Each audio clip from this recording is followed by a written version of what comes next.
Mummy जी ने ना दिवांश वीर जी ते जैस्मीन दे विआह दा मुहूर्त कड्ढण लई ना पंडित जी बुलाए ने।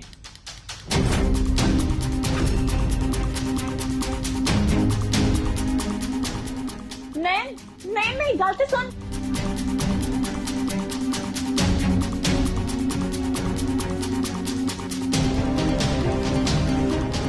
पंडित जी की होया? तुसी की लभ रहे हो?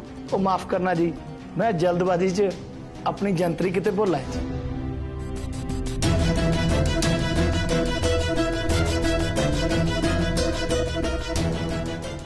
यही मौका है पंडित जी ने वापस भेजन दा। पंडित जी तुसी अपनी जंतरी भुल आए हो, तुसी इंज करो अगली बारी जंतरी ले आना ते आपां उस वेले शुभ मुहूर्त कढ लांगे, ठीक है? ठीक है जी, फिर हुण मैं चलदा।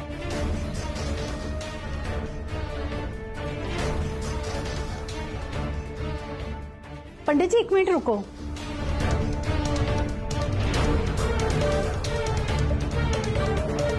पंडित जी मेरे कमरे च मेरे को जंतरी पई है। नयन इस तरह कर, मेरे कमरे चो जाके जंतरी चुक लिया। रीटा ए ब्याह शादी दे कामां दे जल्दबाजी नहीं करी दी हुंदी, हो सकदा रब दी यही मर्जी होवे। दार जी मेरे तो हुण होर सबर नहीं हुंदा। ਜਦੋਂ तक दिवांश ਦਾ ਵਿਆਹ नहीं ना हो जाता मैनू तो बेचैनी हुंदी रहनी है।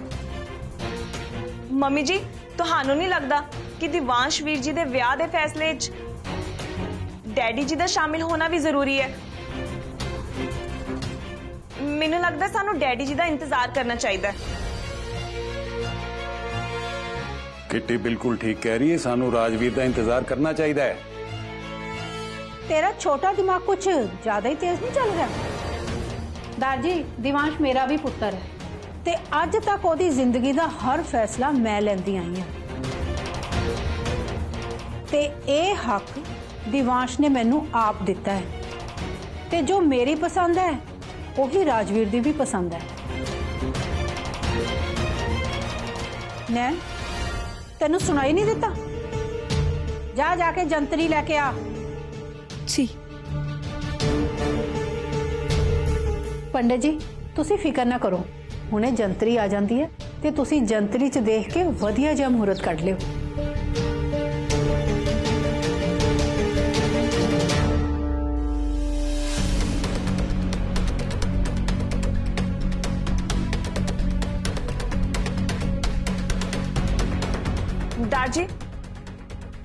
दार जी हुण तुसी ही इस विआह नूं रोक सकदे हो।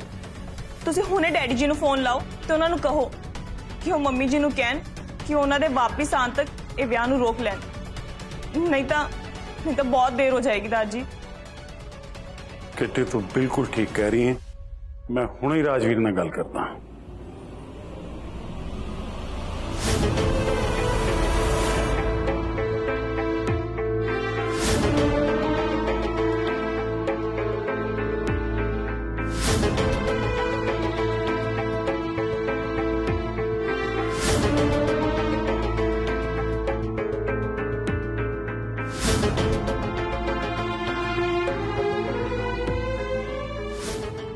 सारे किते तो वेख लिया पर वो जंतरी किते लभ ही नहीं रही।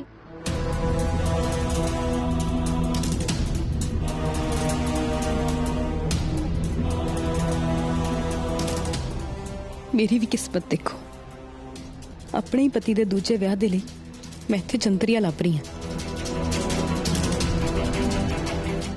कि सच्ची आज ही जैस्मिन ते दिवांश जी दा विआह पक्का हो जाएगा ते मैं कुछ भी नहीं कर सकांगी।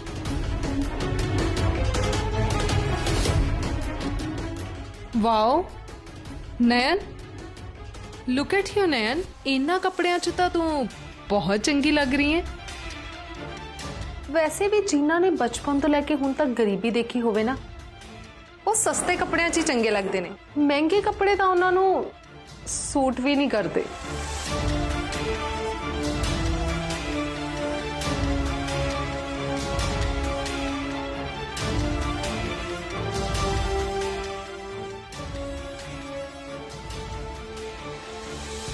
इन्ना नजरां नाल तां मेरे वाल ना बिल्कुल ना देखी, क्योंकि तेरी इन्नी औकात नहीं है। मेरे नाल गल करदे ना तेरा सिर हमेशा झुकिया होना चाहिए। भूलना नयन, मैं तेरी होने वाली मालकिन हाँ।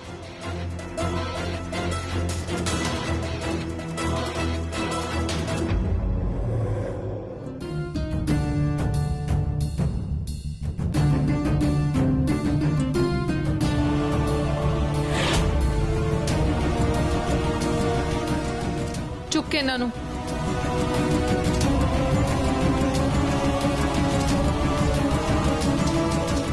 देखिया, यही तेरी असली जगह है। इसे लई मेरे सामने तू हमेशा इदां ही झुक के रही।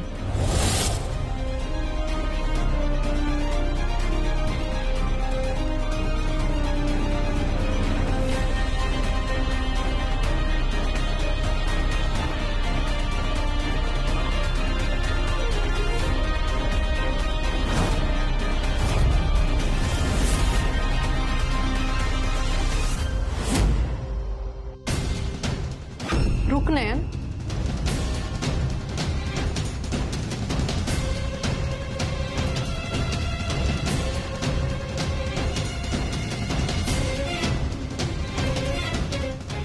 हाले जंतरी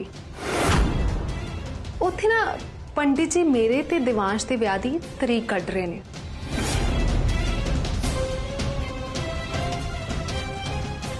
नयन, मैं चाहनी है कि जो पंडित जी मेरे ब्याह की तरीक कढ़न ना तो उत्थे मौजूद होवे, क्योंकि मैं तेरे चेहरे दा उड़िया होया रंग देखना चाहनी हाँ।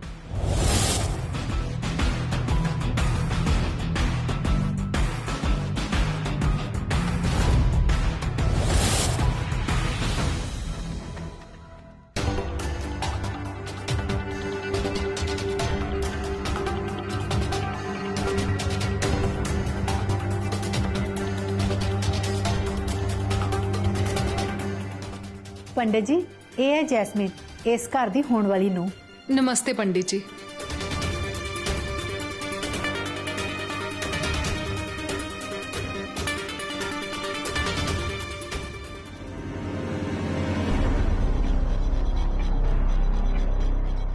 नयन, एक गिलास चुकते किचन च रखिया।